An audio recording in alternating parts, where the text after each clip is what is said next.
¿Sabes cuando conoces a alguien y ya percibes que hay algo diferente? Fue exactamente eso lo que me pasó cuando conocí a Carlo en aquella habitación de hospital. Yo estaba allí, internado, enfrentando mi propia batalla contra una enfermedad que parecía querer tragarme entero. Estaba enojado, con rabia de todo y de todos, cuestionando mi fe y preguntándome dónde estaba Dios cuando más lo necesitaba. Entonces Carlo llegó. Él entró en aquella habitación con una calma que, para ser sincero, me irritó al principio. ¿Cómo alguien podía estar tan tranquilo en un lugar como ese? Estábamos en un hospital, hombre, lidiando con cosas serias, y él parecía estar paseando en un parque, pero no era una calma fingida, ¿sabes? Era algo real, profundo, que venía de adentro, y eso me movió de una manera que ni siquiera sabía explicar en aquel momento. Desde el primer día, mientras yo estaba acostado en mi cama, intentando no pensar en el futuro, comencé a observar a Carlo. Él rezaba bajito, leía la Biblia con aquella concentración de quien realmente cree en lo que está haciendo, y tenía una forma de mirar las cosas que era diferente. Parecía que él veía algo que yo no conseguía ver. La espiritualidad de él no era de esas que uno ve solo el domingo en la iglesia, era algo vivo, presente en cada gesto. Me quedé impresionado porque, para mí, la religión se había convertido solo en un ritual sin sentido, pero para él parecía ser todo, y lo más loco, él no tenía miedo, ni un poquito. Yo estaba aterrorizado, pensando en mil cosas malas que podían pasar, y él allí, sereno como si supiera exactamente lo que estaba haciendo y hacia dónde iba. Eso me incomodó y me fascinó al mismo tiempo. Aquella primera noche, no pude dormir bien. Me quedé pensando en cómo alguien tan joven como yo podía tener tanta paz frente a una situación como esa. ¿Será que él no entendía la gravedad? ¿Será que era solo inocencia? Pero no, había algo más. Era como si la fe de él fuera un escudo invisible, una fortaleza que ninguna enfermedad conseguía derribar. Comencé a cuestionarme sobre mi propio camino, sobre los sermones que escuchaba en la iglesia y nunca realmente absorbía, sobre las oraciones mecánicas que hacía sin sentir nada. Carlo me estaba mostrando, sin hablar una palabra, que el cristianismo no es sobre repetir frases bonitas, es sobre vivir algo real. Y allí, en aquella habitación de hospital llena de incertidumbres, comencé a sentir una curiosidad extraña. ¿Qué sabía este chico que yo no sabía? ¿Qué había descubierto que hacía tanta diferencia? La madrugada en que el colega despertó asustado aquella madrugada fue una de las más extrañas de mi vida. Me desperté sobresaltado, con el corazón latiendo fuerte, sin saber exactamente por qué. La habitación estaba en penumbra, apenas iluminada por aquella luz tenue del pasillo que entraba por debajo de la puerta. Miré hacia el lado de Carlo y lo vi allí, sentado en su cama, con las manos juntas en oración. No había nada de extraordinario en eso, ¿verdad? Mucha gente reza antes de dormir, pero había algo diferente aquella noche. El rostro de Carlo parecía, ¿cómo explicarlo?, luminoso. No era una luz física, nada que pudiera fotografiar o mostrar a alguien, pero era real. Era como si toda la paz del mundo estuviera concentrada en aquel pequeño espacio, y esa paz irradiaba de él. Me quedé paralizado, sin saber si debía decir algo o solo volver a dormir. Pero no conseguía apartar los ojos. La sensación que tuve fue tan intensa que llamé a la enfermera. Sé que puede sonar extraño, pero necesitaba que alguien más estuviera allí, que confirmara que yo no estaba imaginando cosas. Cuando ella entró, Carlo ya había terminado su devocional y estaba acostándose de nuevo, tranquilo como siempre. Intenté explicarle lo que había visto, pero las palabras no salían bien. Había una luz diferente, le dije.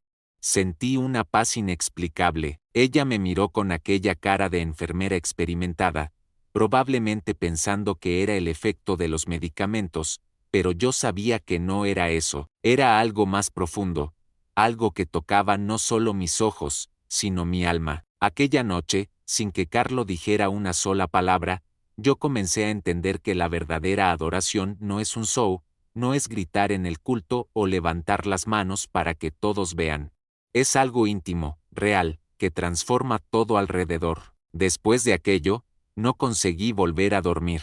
Me quedé pensando en mi propia relación con Dios, en cómo mis oraciones habían sido superficiales, en cómo yo había tratado la fe como un seguro de vida espiritual. Carlo me estaba enseñando, sin saber, que existe una diferencia enorme entre conocer sobre Jesucristo y realmente conocer a Jesucristo. Es como la diferencia entre leer sobre el amor y estar enamorado. Uno es teoría, el otro es vida, y yo había pasado años en la teoría, memorizando versículos para los estudios bíblicos, yendo a los encuentros de jóvenes Cristos, pero sin realmente entregarme. Aquella madrugada fue un punto de quiebre para mí. Fue cuando comencé a entender que tal vez, solo tal vez, yo estaba perdiendo algo esencial, y ese algo estaba justo allí, en la cama al lado, rezando con una convicción que yo nunca había experimentado. El comentario que dejó a la madre sin palabras al día siguiente, no aguanté. Necesitaba hablar con alguien sobre lo que había vivido aquella madrugada. Cuando la madre de Carlo vino a visitarlo, aproveché un momento en que él estaba distraído y me acerqué a ella. Señora, le dije, su hijo es diferente. Ella sonrió con aquel cariño de madre, probablemente acostumbrada a escuchar elogios sobre Carlo, pero yo continué, no, usted no entiende. Él sabe exactamente hacia dónde va. Nunca vi a alguien tan calmo frente a todo esto. Las palabras salieron de mi boca casi sin control, como si algo dentro de mí necesitara expresar aquello. Ella me miró fijamente, y pude ver en sus ojos que aquello la había tocado profundamente. No era solo el orgullo de madre, era algo más. Era como si ella también supiera que había un misterio rodeando a su hijo, algo que escapaba a la comprensión humana normal.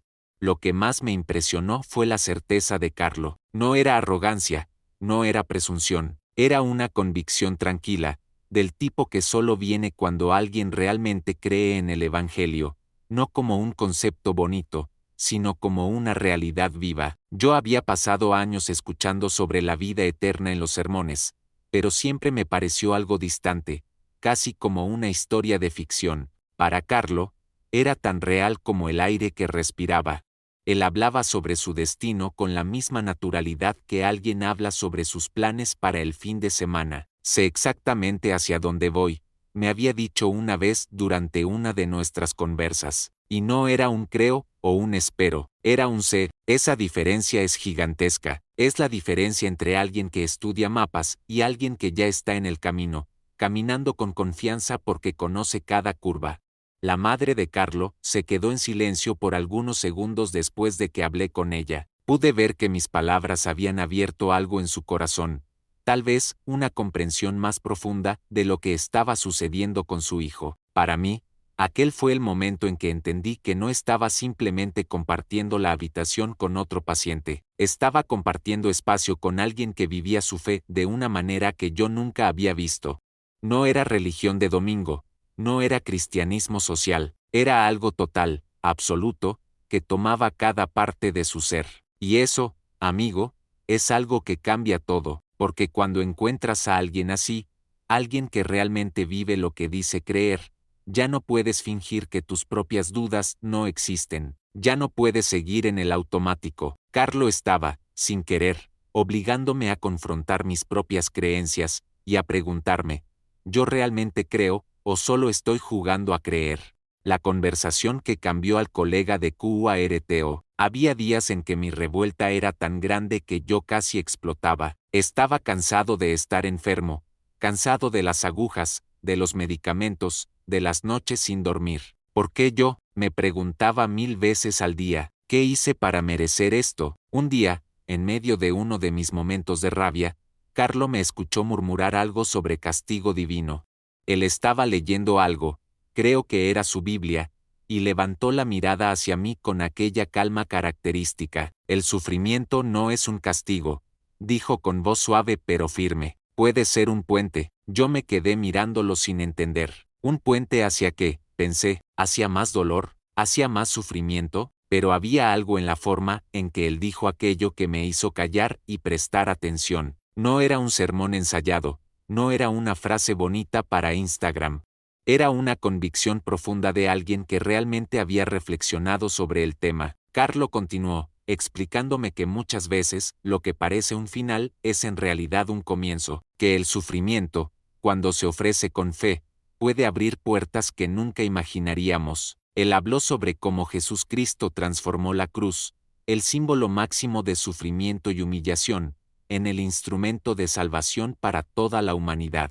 Si Dios pudo hacer eso con la cruz, me dijo, imagina lo que puede hacer con nuestras cruces personales. Aquellas palabras me golpearon como un rayo. Yo había pasado meses viendo mi enfermedad solo como una tragedia, como algo que había venido a destruir mi vida, pero Carlo me estaba mostrando otra perspectiva, que tal vez, solo tal vez, aquello podía ser transformado en algo con propósito.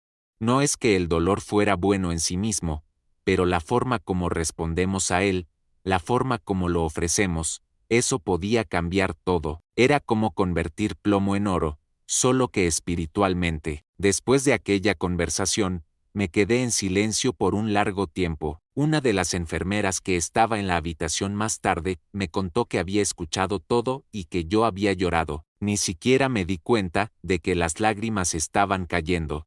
Era como si algo dentro de mí, algo que había estado cerrado por mucho tiempo, finalmente se abriera. Carlo había tocado una verdad que yo necesitaba oír, pero que nunca tuve el coraje de enfrentar, que tal vez mi revuelta no estaba resolviendo nada, que tal vez había otra forma de pasar por aquello, no una forma fácil, no una forma sin dolor, pero una forma con significado, y significado, descubrí, es lo que separa el sufrimiento de la tortura.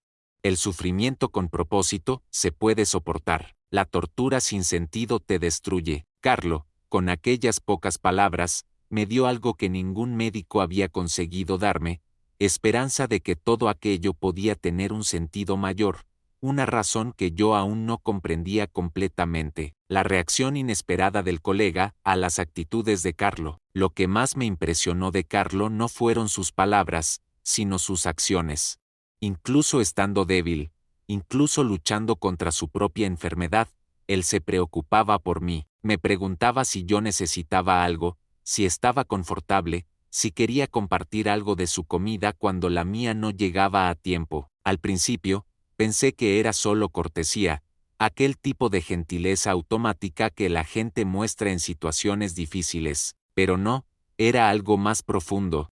Era como si cuidar de otros fuera natural para él, como si sirviera a las personas fuera su forma de oración, su manera de vivir el Evangelio, y eso me dejaba completamente desconcertado. Yo estaba allí, absorbido por mi propio sufrimiento, incapaz de ver más allá de mi propia cama, y él conseguía mirar alrededor y preguntar, ¿cómo puedo ayudar? Eso es cristianismo verdadero, amigo, no es solo hablar bonito en el culto, es actuar con amor cuando duele hacerlo.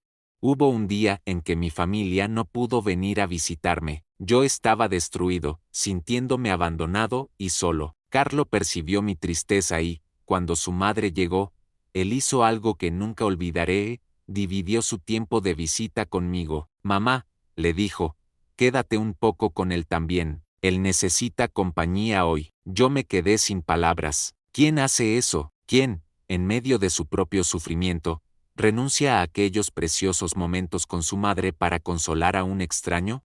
Una de las enfermeras que presenció aquello comentó después que Carlo era paciente y cuidador al mismo tiempo, y tenía razón, él estaba viviendo algo que yo solo había leído en las escrituras pero nunca había visto en práctica, amar al prójimo como a sí mismo. No era teoría, no era devocional de madrugada que se olvida al mediodía, era vida. Era realidad, era algo que él hacía naturalmente porque su fe estaba tan arraigada que no podía ser de otra forma. Aquellas actitudes de Carlo me obligaron a replantear todo lo que yo pensaba sobre espiritualidad. Yo había crecido en la iglesia, había participado de estudios bíblicos, había memorizado versículos, había cantado en el grupo de louvor, pero, ¿cuándo fue la última vez que realmente había servido a alguien sin esperar nada a cambio? ¿Cuándo había renunciado a algo mío para beneficiar a otro? Las respuestas eran incómodas. Yo era bueno en la religión performática, en aparecer como cristiano, pero Carlo me mostraba que la verdadera adoración es servicio, es entrega, es vaciarse de sí mismo para llenar al otro. No es casualidad que Jesucristo lavó los pies de sus discípulos. Él estaba enseñando exactamente eso, que la grandeza en el reino de Dios se mide por cuánto sirves, no por cuánto eres servido. Y Carlo, un adolescente enfermo en una cama de hospital, estaba viviendo esa verdad de una forma que me avergonzaba y me inspiraba al mismo tiempo. La frase que quedó grabada para siempre. Había tardes en que el silencio del hospital se volvía casi ensordecedor. Sin la agitación de los procedimientos médicos, sin las visitas, era solo yo, Carlo y nuestros pensamientos.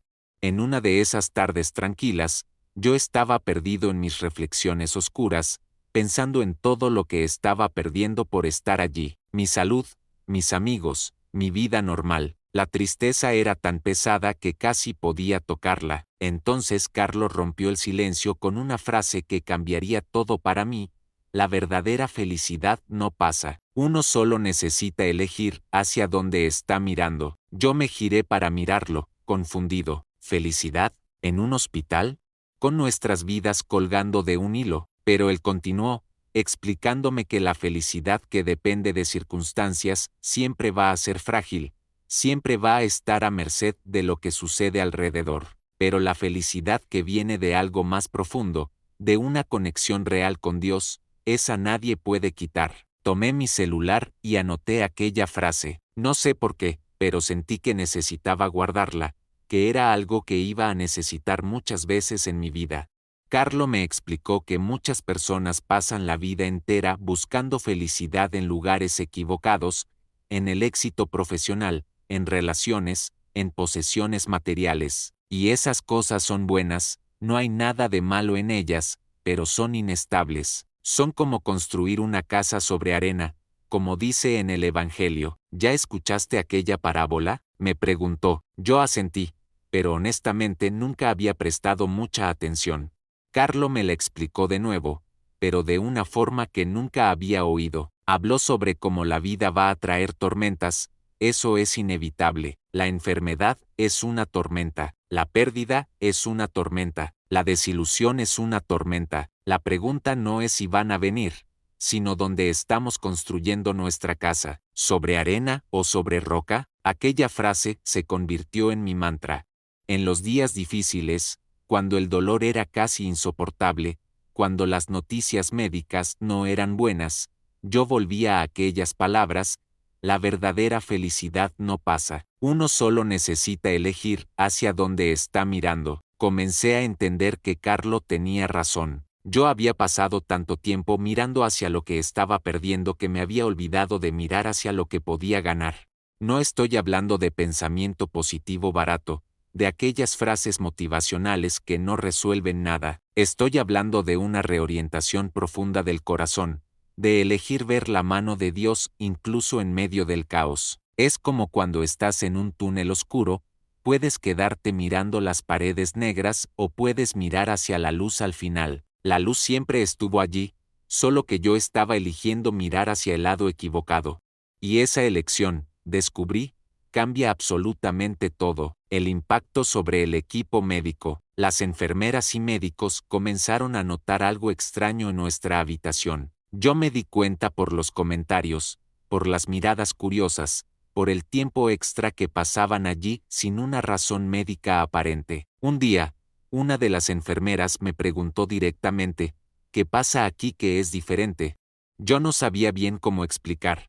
Entonces le dije que conversar con Carlo me calmaba, que había algo en el aire que era diferente cuando él estaba presente. Ella asintió como si entendiera, y comentó que otros profesionales también habían notado lo mismo. Es raro, ella dijo, normalmente los pacientes más jóvenes son los más difíciles de manejar. Pero Carlo, él irradia algo, y tenía razón. Había una paz en aquella habitación que desafiaba cualquier explicación lógica. No era el silencio forzado de quien se resignó, era la serenidad de quien realmente confía, de quien vive su fe con convicción. Los médicos, profesionales experimentados que ya habían visto de todo, también comentaban sobre Carlo. Uno de ellos, un señor de unos 50 años que trabajaba allí hacía décadas, me confesó un día: en toda mi carrera, Raramente vi a alguien tan joven transmitir tanta paz. Él me contó que había tratado a miles de pacientes, muchos de ellos con fe profunda, muchos que rezaban y leían la Biblia, pero Carlo era diferente, no era solo lo que él hacía, era quien él era. Es como la diferencia entre alguien que toca un instrumento musicalmente correcto y alguien que toca con alma. Los dos están tocando las notas correctas, pero solo uno te toca el corazón. Carlo tenía esa cualidad. Su cristianismo no era performance, no era seguir un libreto, era una expresión natural de una relación viva con Jesucristo. Y eso, créeme, las personas sienten, no hace falta explicar, no hace falta predicar, simplemente se percibe. Yo comencé a relatar a los médicos cómo Carlo me ayudaba a enfrentar mi enfermedad. Hablé sobre nuestras conversaciones, sobre cómo él me había enseñado a ver el sufrimiento de otra forma, sobre cómo su presencia hacía que los días difíciles fueran más soportables. Y no era solo yo. Otros pacientes que pasaban por allí, enfermeras que venían para procedimientos de rutina, visitantes que entraban en la habitación equivocada, todos comentaban sobre algo especial en aquel espacio. Era como si Carlo llevara consigo una atmósfera diferente, como si la presencia de Dios fuera tan real en su vida que se derramaba sobre todos alrededor. Eso me hizo entender algo poderoso, que nuestra espiritualidad no es solo para nosotros. Cuando es genuina, cuando es profunda, ella afecta a todos a nuestro alrededor. Es como un perfume que no se puede esconder. Y Carlo, sin intentarlo, estaba perfumando todo aquel hospital con la fragancia de una fe verdadera. Las palabras finales compartidas con el colega, los días finales de Carlo fueron intensos. Yo sabía, de alguna forma, que el tiempo estaba acabando. Había algo en el aire, una sensación que no se puede explicar pero que se siente profundamente.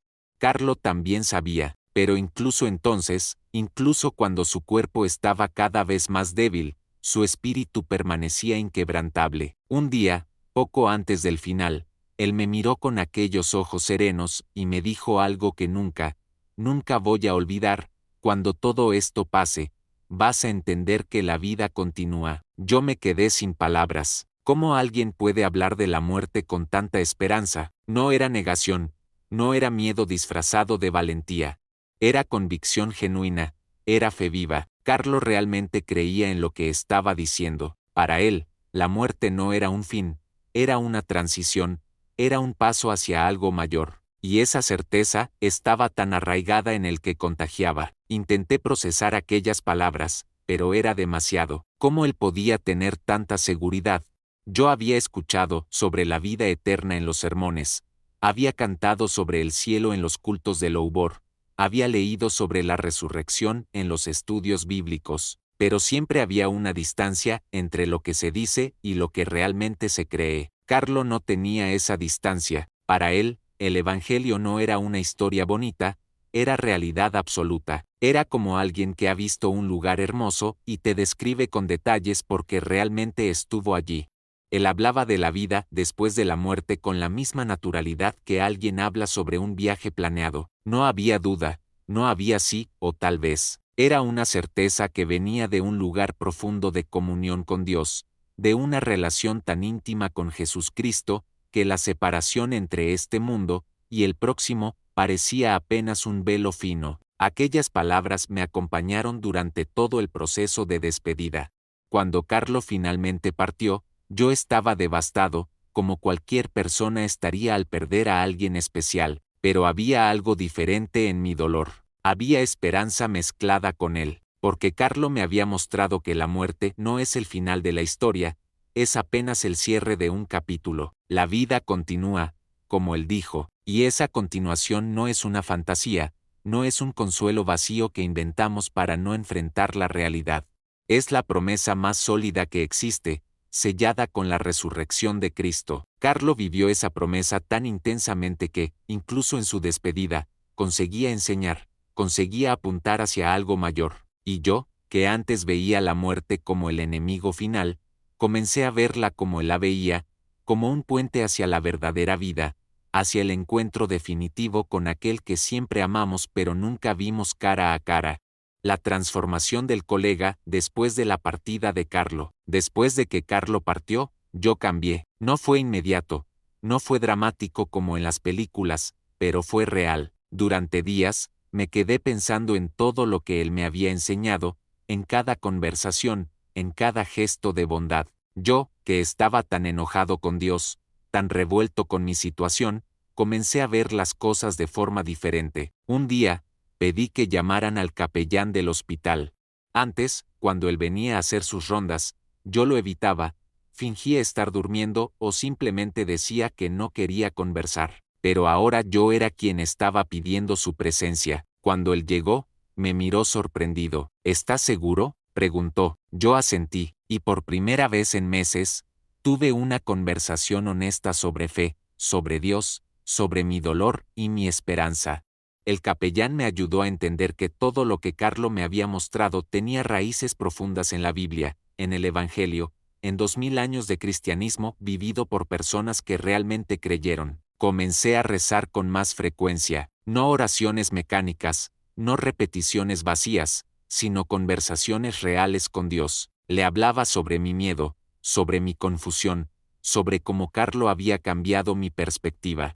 Y, poco a poco, sentí que algo dentro de mí estaba siendo restaurado. Era como si mi corazón, que había estado endurecido por el dolor y la revuelta, comenzara a ablandarse de nuevo. Empecé a participar en la misa que se hacía en la capilla del hospital. Antes, ni siquiera sabía que existía. Ahora, era uno de los primeros en llegar. Me senté allí, entre otros pacientes y familiares, y por primera vez en mucho tiempo sentí que pertenecía a algo mayor que yo mismo, que hacía parte de una familia espiritual, de una comunidad de fe que había atravesado el tiempo y las dificultades. Carlo me había dado ese regalo, me había reconectado con mi espiritualidad, me había mostrado que la religión no necesita ser fría y ritual, puede ser cálida y viva. Meses después, cuando finalmente recibí alta del hospital, busqué a la madre de Carlo. Necesitaba que ella supiera lo que su hijo había hecho por mí.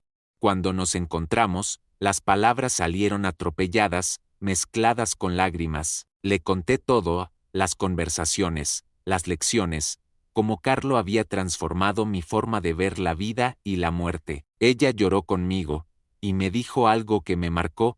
Carlo siempre quiso aproximar a las personas a Dios, incluso enfermo, siguió haciendo eso, y tenía razón. Carlo no había dejado que su enfermedad lo definiera.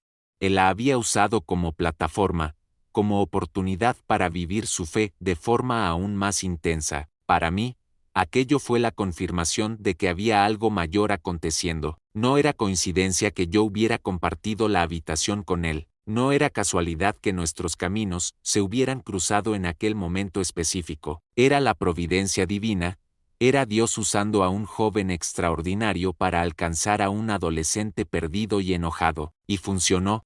El testimonio que confirmó algo mayor aconteciendo. Años se pasaron, me recuperé, volví a mi vida, retomé mis estudios, reconstruí mis relaciones, pero Carlo nunca salió de mi corazón. De vez en cuando, yo buscaba información sobre él, preguntaba por su familia, mantenía viva su memoria. Entonces, algo extraordinario comenzó a suceder, la historia de Carlo comenzó a esparcirse.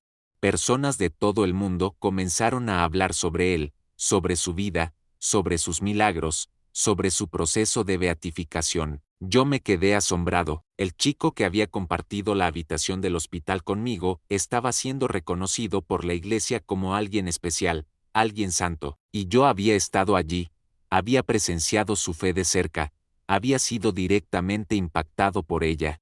Sentí que necesitaba contar mi historia, que necesitaba añadir mi testimonio a los muchos que estaban surgiendo sobre la vida extraordinaria de Carlo Acutis. Participé de algunas entrevistas, compartí mi experiencia en eventos religiosos, escribí sobre lo que había vivido, y siempre que contaba la historia, siempre que hablaba sobre aquellos días en el hospital, la reacción era la misma: lágrimas, silencio reverente, personas diciendo que habían sido tocadas.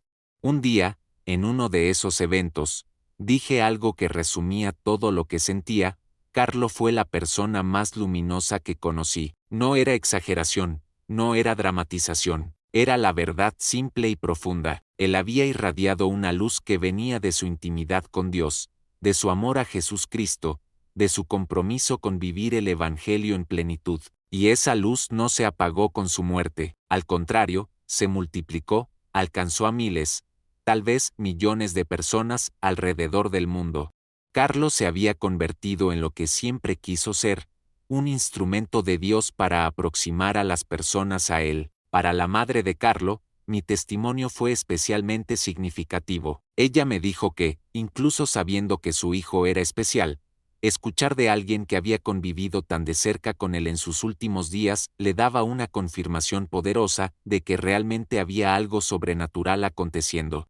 No era solo el amor de madre hablando, era la realidad objetiva de vidas transformadas. Yo era la prueba viva de que Carlo, incluso en su mayor fragilidad, incluso cuando su cuerpo estaba fallando, había seguido cumpliendo su misión, y esa misión era simple pero profunda: mostrar a las personas que Dios es real, que la fe es posible, que el cristianismo no es una carga pesada, sino una fuente de alegría y paz verdaderas.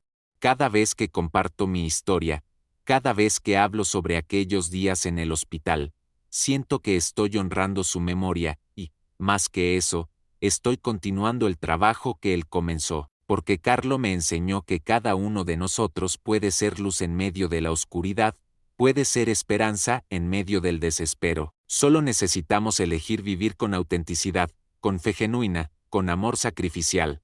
Y cuando hacemos eso, cuando realmente entregamos nuestra vida a algo mayor que nosotros mismos, no hay límite para el impacto que podemos tener. Carlo impactó a un adolescente enojado en una habitación de hospital, y ese adolescente, transformado, ahora lleva su mensaje adelante, tocando otros corazones, encendiendo otras luces. Así funciona el reino de Dios.